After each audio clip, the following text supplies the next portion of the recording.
தயிரை எப்போது சாப்பிட வேண்டும், எந்த பொருட்களுடன் சேர்த்து சாப்பிடுவது நல்லது, எதோடு சேர்த்து சாப்பிடக்கூடாது என்பது பற்றி பார்ப்போம்.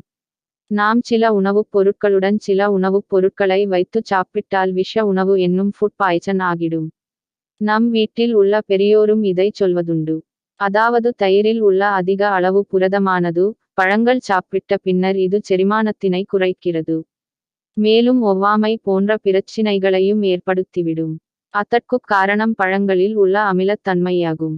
தயிரை சாப்பிட சிறந்த நேரம் மதிய வேளைதான். இரவு நேரத்தில் தயிரை சாப்பிடுவதை தவிர்க்க வேண்டும். ஆனால் முடியாத பட்சத்தில் தயிருடன் சர்க்கரை அல்லது சிறிது மிளகு தூள் சேர்த்து சாப்பிடலாம்.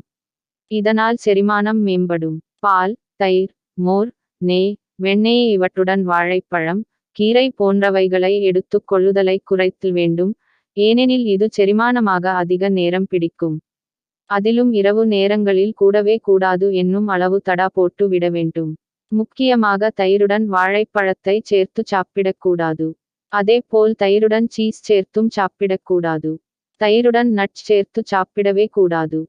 ஏனெனில் இவை இரண்டிலுமே புரோட்டீன் அதிகம் இருப்பதால், அது செரிமான மண்டலத்திற்கு அதிக அழுத்தத்தை கொடுக்கும். அதே சமயத்தில் அசைவ உணவுகளான சிக்கன், மட்டன், மீன், காடை, கவுதாரி என எந்தவொரு அசைவ உணவுடனும் தயிரை சாப்பிடக்கூடாது. அதிலும் மிக முக்கியமாக மீனையும் தயிரையும் ஒன்றாக சாப்பிட்டால் தோல் வியாதிகளான வெண் குஷ்டம் போன்றவை ஏற்படும்.